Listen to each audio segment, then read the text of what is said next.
گیدڑ کی 100 سالہ زندگی سے شیر کی ایک دن کی زندگی بہتر ہے۔ ہندوستان کی تحریک آزادی میں مسلمانوں کا حصہ قدرتی طور پر بہت ممتاز و نمایاں رہا ہے۔ انہوں نے جنگ آزادی میں قائد اور رہنما کا پارٹ ادا کیا ہے۔ اس کی وجہ یہ تھی کہ انگریزوں نے جب ہندوستان پر قبضہ کرنا شروع کیا اور رفتہ رفتہ ایک ایک صوبہ اور خطہ ان کے زیر آنگن آنے لگا، اس وقت مسلمان ہی ہندوستان کے فرمانروا تھے۔ سب سے پہلا شخص جس کو اس خطرہ کا احساس ہوا وہ میسور کا بلند ہمت، بلند نگاہ اور غیور فرمانروا فتح علی خان ٹیپو سلطان تھا، جس نے اپنی بالغ نظری اور غیر معمولی ذہانت سے یہ بات محسوس کر لی کہ انگریز اسی طرح ایک ایک صوبہ اور ایک ایک ریاست ہضم کرتے رہیں گے، اور اگر کوئی منظم طاقت ان کے مقابلے پر نہ آئی تو آخر کار پورا ملک ان کا لقمہ تر بن جائے گا۔ چنانچہ انہوں نے انگریزوں سے جنگ کا فیصلہ کیا اور اپنے پورے ساز و سامان و وسائل اور فوجی تیاریوں کے ساتھ ان کے مقابلے میں میدان میں آ گئے۔ ٹیپو سلطان نے ہندوستان کے راجاؤں، مہاراجوں اور نوابوں کو انگریزوں سے جنگ پر آمادہ کرنے کی کوشش کی۔ اس مقصد سے انہوں نے سلطان ترکی، سلیم عثمانی اور دوسرے مسلمان بادشاہوں اور ہندوستان کے امراء و نوابوں سے خط و کتابت کی۔ اپنے سفیروں کو فرانس، ترکی، ایران اور دوسرے ممالک بھیج کر بین الاقوامی سطح پر فضا ہموار کرنے کی کوششیں کی۔ نیپولین نے بھی ان سے تعاون کیا اور وسعت پذیر اور خطرناک برطانوی اقتدار کے ختم کرنے کے مقصد میں ان کی مدد کی۔ وہ زندگی بھر انگریزوں سے سخت مارکہ آرائی میں مشغول رہے۔ قریب تھا کہ انگریزوں کے سارے منصوبوں پر پانی پھر جائے اور وہ اس ملک سے بالکل بے دخل ہو جائیں، مگر انگریزوں نے جنوبی ہند کے امراء کو اپنے ساتھ ملا لیا اور آخرکار اس مجاہد بادشاہ نے سری رنگا پٹنم کے مارکہ میں شہید ہو کر سرخروئی حاصل کی۔ انہوں نے انگریزوں کی غلامی اور اسیری اور ان کے رحم و کرم پر زندہ رہنے کی بجائے موت کو ترجیح دی۔ تو دوستو، در حقیقت ٹیپو سلطان تھا کون؟ ٹیپو سلطان 20 نومبر 1750 کو سلطنت میسور کے فوجی افسر حیدر علی اور ان کی اہلیہ فاطمہ فخر النساء کے ہاں پیدا ہوئے۔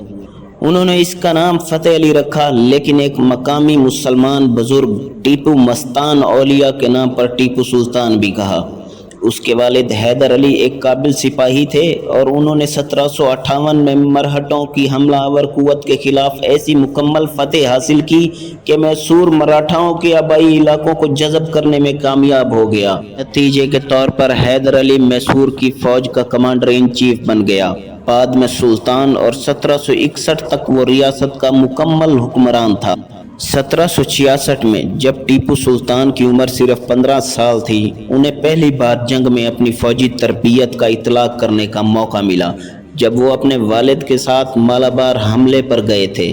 نوجوان نے 2000 سے 3000 کی فورس کا چارج سنبھال لیا اور بڑی چالاکی سے مالابار کے سربراہ کے خاندان کو پکڑنے میں کامیاب ہوا، جس نے بھاری پہرے میں ایک قلعے میں پناہ لے رکھی تھی۔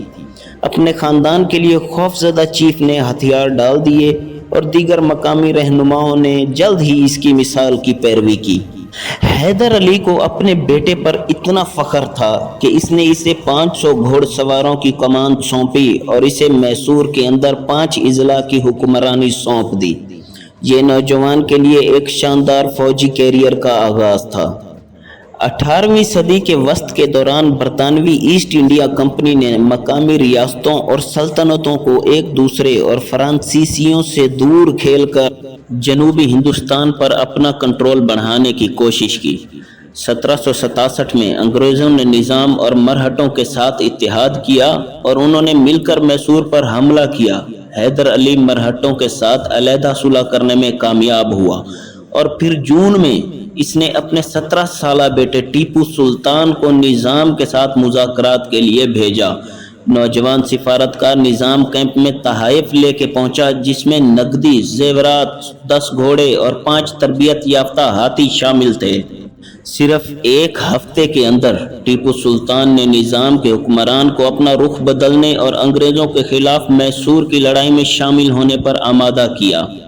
اس کے بعد ٹیپو سلطان نے خود مدارس پر گھڑ سواروں کے حملے کی قیادت کی، لیکن ان کے والد کو 53 مئی میں انگریزوں کے ہاتھوں شکست کا سامنا کرنا پڑا۔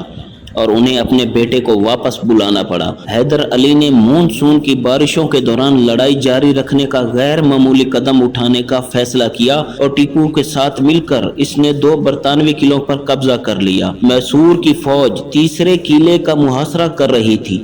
ٹیپو اور اس کے گھوڑ سوار دستے نے انگریزوں کو کافی دیر تک روکے رکھا تاکہ حیدر علی کی فوجوں کو اچھی تربیت سے پیچھے ہٹنے دیا جائے۔ اس کے بعد حیدر علی اور ٹیپو سلطان نے ساحل کو پھاڑ کر قلعوں اور انگریزوں کے زیر قبضہ شہروں پر قبضہ کر لیا۔ جب مارچ 1769 میں انگریزوں نے امن کے لیے مقدمہ دائر کیا تو میسورین انگریزوں کو ان کی اہم مشرقی ساحلی بندرگاہ مدارس سے بے دخل کرنے کی دھمکی دے رہے تھے۔ اس ذلت آمیز شکست کے بعد انگریزوں کو حیدر علی کے ساتھ 1769 کا امن کا معاہدہ کرنا پڑا، جسے معاہدہ مدارس کہا جاتا ہے۔ دونوں فریقین نے جنگ سے پہلے کی حدود میں واپس آنے اور کسی دوسری طاقت کے حملے کی صورت میں ایک دوسرے کی مدد کرنے پر اتفاق کیا۔ ان حالات میں برطانوی ایسٹ انڈیا کمپنی آسانی سے نکل گئی، لیکن وہ پھر بھی معاہدے کی شرائط کا احترام نہیں کرے گی۔ 1771 میں مرہٹوں نے شاید 30,000 آدمیوں کی فوج کے ساتھ میسور پر حملہ کیا۔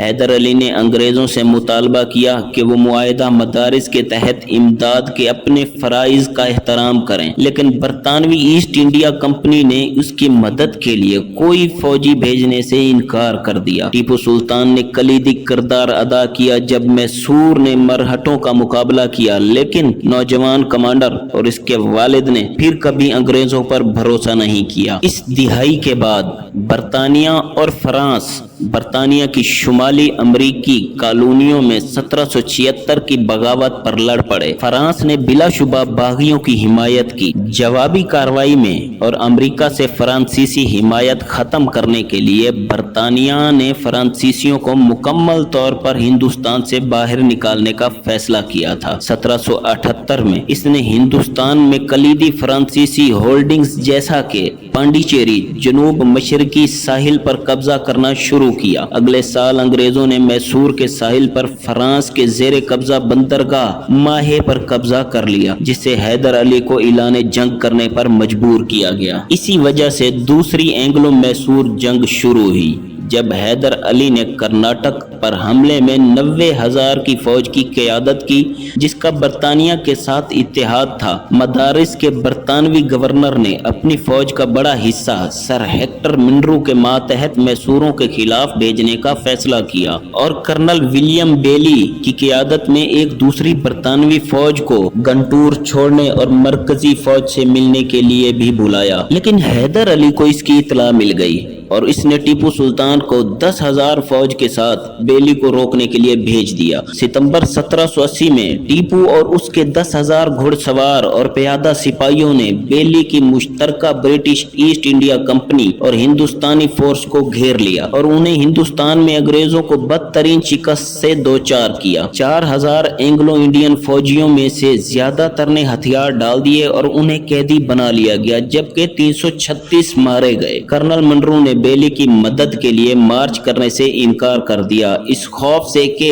اس نے بھاری بندوقیں اور دیگر مواد اپنے پاس رکھا تھا۔ جب وہ آخر کار نکلا تو بہت دیر ہو چکی تھی۔ حیدر علی کو اندازہ نہیں تھا کہ برطانوی فوج کتنی غیر منظم تھی۔ اگر اس نے اس وقت خود مدارس پر حملہ کیا ہوتا تو شاید وہ برطانوی اڈے پر قبضہ کر سکتا تھا۔ تاہم اس نے منرو کے پیچھے ہٹنے والے کالموں کو ہراساں کرنے کے لیے صرف ٹیپو سلطان اور کچھ گھوڑ سواروں کو بھیجا تھا۔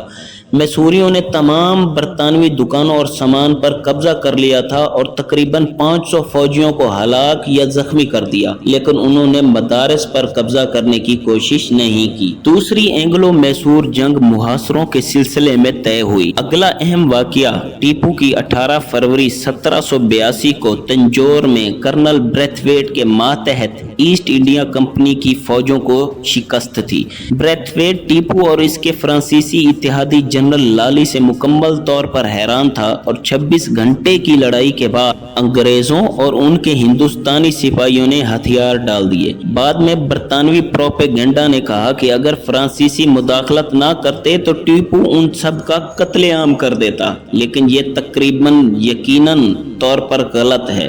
ہتھیار ڈالنے کے بعد کمپنی کے کسی فوجی کو نقصان نہیں پہنچا۔ جب دوسری اینگلو میسور جنگ ابھی تک جاری تھی، 60 سالہ حیدر علی نے ایک سنگین کاربنکل تیار کیا۔ 1782 کے موسم خزاں اور ابتدائی موسم سرما میں ان کی حالت خراب رہی اور 7 دسمبر کو اس کا انتقال ہو گیا۔ ٹیپو سلطان نے سلطان کا خطاب سنبھالا اور 29 دسمبر 1782 کو اپنے والد کا تخت سنبھالا۔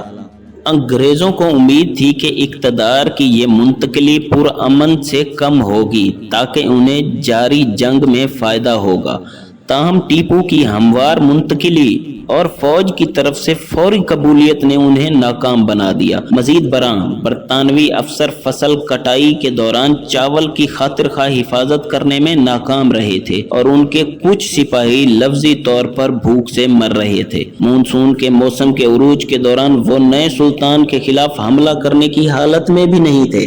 دوسری اینگلو میسور جنگ 1784 کے اول تک جاری رہی، لیکن ٹیپو سلطان نے اس وقت کے بیشتر حصے میں بالادستی برقرار رکھی تھی۔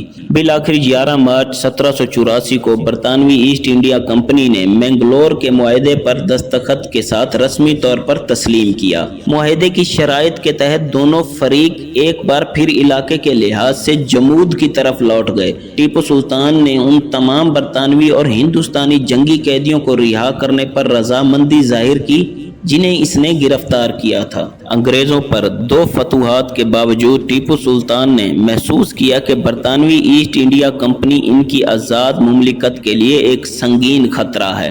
اس نے مسلسل فوجی پیش رفت کے لیے مالی اعانت فراہم کی، جس میں میسور کے مشہور راکٹوں کی مزید ترقی بھی شامل تھی۔ آئرن ٹیوب جو 2 کلومیٹر تک میزائل فائر کر سکتی تھی، برطانوی فوجیوں اور ان کے اتحادیوں کو خوفزدہ کر سکتی ہے۔ ٹیپو نے سڑکیں بھی بنائی، سکے کی ایک نئی شکل بنائی اور بین الاقوامی تجارت کے لیے ریشم کی پیداوار کی حوصلہ افزائی کی۔ وہ خاص طور پر نئی ٹیکنالوجی سے متوجہ اور خوش تھے اور ہمیشہ سے سائنس اور ریاضی کے شوقین طالب علم رہے تھے۔ ایک دیندار مسلمان، ٹیپو اپنی اکثریتی ہندو رعایا کے عقیدے کے لیے روادار تھا۔ ایک جنگجو بادشاہ کے طور پر تیار کیا گیا اور اسے میسور کا ٹائیگر کہا جاتا ہے۔ ٹیپو سلطان کو 1799 اور 1792 کے درمیان تیسری بار انگریزوں کا سامنا کرنا پڑا۔ اس بار میسور کو اپنے معمول کے اتحادی فرانس سے کوئی امداد نہیں ملے گی، جو کہ انقلاب فرانس کی زد میں تھا۔ اس موقع پر برطانویوں کی قیادت لارڈ کارنوالس کر رہے تھے، جو امریکی انقلاب کے دوران بڑے برطانوی کمانڈروں میں سے ایک تھے۔ بدقسمتی سے ٹیپو سلطان اور اس کے لوگوں کے لیے انگریزوں کے پاس اس بار جنوبی ہندوستان میں سرمایہ کاری کرنے کے لیے زیادہ توجہ اور وسائل تھے۔ اگرچہ جنگ کئی سال تک جاری رہی، ماضی کی مصروفیات کے برعکس انگریزوں نے اس سے زیادہ زمین حاصل کی۔ جنگ کے اختتام پر انگریزوں نے ٹیپو کے دارالحکومت سرنگا پٹنم کا محاصرہ کرنے کے بعد میسور کے رہنماؤں کو تسلیم کرنا پڑا۔ 1793 کے سرنگا پٹنم کے معاہدے میں انگریزوں اور ان کے اتحادیوں مراٹھا سلطنت نے میسور کے آدھے علاقے پر قبضہ کر لیا۔ انگریزوں نے یہ بھی مطالبہ کیا کہ ٹیپو اپنے 2 بیٹوں، جن کی عمر 7 اور 11 سال ہیں، کو یرغمال بنا کر واپس کر دیں تاکہ یہ یقینی بنایا جا سکے کہ میسور کے حکمران جنگی معاوضے ادا کریں گے۔ برطانوی کمانڈر نے لڑکوں کو قید کر رکھا تھا تاکہ یہ یقینی بنایا جا سکے کہ ان کے والد معاہدے کی شرائط کی تعمیل کریں گے۔ ٹیپو نے فوری طور پر تاوان ادا کیا اور اپنے بچوں کو بازیاب کرا لیا۔ بہرحال یہ میسور کے ٹائیگر کے لیے ایک چونکا دینے والا الرٹ تھا۔ 1798 میں ایک فرانسیسی جنرل نیپولین بوناپارٹ نے مصر پر حملہ کیا۔ پیرس میں انقلابی حکومت میں اپنے اعلیٰ افسران سے ناواقف بوناپارٹ نے مصر کو ایک قدم کے طور پر استعمال کرنے کا منصوبہ بنایا، جہاں سے زمینی راستے ہندوستان پر حملہ کر کے اسے انگریزوں سے چھین لیا۔ اس بات کو ذہن میں رکھتے ہوئے جو شخص شہنشاہ بنے گا اس نے جنوبی ہندوستان میں برطانیہ کے سخت ترین دشمن ٹیپو سلطان کے ساتھ اتحاد کی کوشش کی، تاہم کئی وجوہات کی بنیاد پر یہ اتحاد نہیں ہونا تھا۔ مصر پر نیپولین کا حملہ ایک فوجی آفت تھی۔ افسوس کی بات ہے کہ اس کے حلیف ٹیپو سلطان کو بھی عبرتناک شکست کا سامنا کرنا پڑا۔ 1798 تک انگریزوں کے پاس تیسری اینگلو میسور جنگ سے باز آنے کے لیے کافی وقت تھا۔ ان کے پاس مدارس میں اپنی برطانوی افواج کا نیا کمانڈر بھی تھا۔ اگرچہ انگریزوں نے اپنے ملک کا آدھا حصہ اور ایک بڑی رقم لے لی تھی، اس دوران ٹیپو سلطان نے نمایاں طور پر تعمیر نو کی تھی اور میسور ایک بار پھر ایک خوشحال جگہ بن گیا تھا۔ برطانوی ایسٹ انڈیا کمپنی جانتی تھی کہ اس کے اور ہندوستان کے مکمل تسلط کے درمیان صرف میسور کھڑا ہے۔ فروری 1799 میں تقریباً 50,000 فوجیوں پر مشتمل برطانوی زیر قیادت اتحاد نے ٹیپو سلطان کے دارالحکومت سرنگا پٹنم کی طرف مارچ کیا۔ یہ فوج تمام برٹش ایسٹ انڈیا کمپنی کی کلائنٹ ریاستوں سے بہترین اور روشن ترین فوج پر مشتمل تھی اور ان کا واحد مقصد میسور کی تباہی تھا، جو ان کی راہ میں رکاوٹ بنا ہوا تھا۔ اگرچہ انگریزوں نے میسور ریاست کو ایک پنچر تحریک میں گھیرنے کی کوشش کی تھی، لیکن ٹیپو سلطان مارچ کے اول میں ایک حیرت انگیز حملہ کرنے میں کامیاب رہے، جس نے کمک کے آنے سے پہلے ہی برطانوی دستوں میں سے تقریباً ایک کو تباہ کر دیا تھا۔ پورے موسم بہار کے دوران انگریزوں نے میسور کے دارالحکومت کے قریب اور قریب سے دباؤ ڈالا۔ ٹیپو نے برطانوی کمانڈر ویلیز لی کو خط لکھا، امن معاہدہ کا بندوبست کرنے کی کوشش کی، لیکن ویلیز لی نے جان بوجھ کر مکمل طور پر ناقابل قبول شرائط پیش کی۔ ان کا مشن ٹیپو سلطان کو تباہ کرنا تھا اور اس سے مذاکرات کرنا بالکل بھی نہیں تھا۔ مئی 1799 کے آغاز میں انگریزوں اور ان کے اتحادیوں نے میسور کے دارالحکومت سرنگا پٹنم کو گھیر لیا۔ ٹیپو سلطان کے پاس 50,000 حملہ آور کے مقابلوں میں صرف 30,000 محافظ تھے۔ 4 مئی کو انگریزوں نے شہر کی دیواریں توڑ دیں۔ ٹیپو سلطان خلاف ورزی پر بھاگا اور اپنے شہر کا دفاع کرتے ہوئے مارا گیا۔ جنگ کے بعد اس کی لاش محافظوں کے ڈھیر کے نیچے سے ملی اور کسی کو اس کی لاش کے قریب جانے تک کی اجازت نہیں تھی۔ سرنگا پٹنم کو زیر کر لیا گیا۔ ٹیپو سلطان کی موت کے ساتھ میسور برطانوی راج کا دائرہ اختیار میں ایک اور شاہی ریاست بن گیا۔ اس کے بیٹوں کو جلا وطن کر دیا گیا اور ایک مختلف خاندان انگریزوں کے ماتحت میسور کے کٹ پتلی حکمران بن کر رہ گیا۔ در حقیقت ٹیپو سلطان کے خاندان کو ایک دانستہ پالیسی کے طور پر غربت میں کم کر دیا گیا تھا اور اسے صرف 2009 میں شاہی حیثیت میں بحال کیا گیا تھا۔ دوستو، ٹیپو سلطان نے اپنے ملک کی آزادی اور تحفظ کے لیے طویل اور سخت جدوجہد کی۔ اگرچہ بالآخر ناکام رہے، آج ٹیپو کو ہندوستان اور پاکستان میں بہت سے لوگ ایک شاندار آزادی پسند جنگجو اور ایک قابل امن وقت کے حکمران کے طور پر یاد کرتے ہیں۔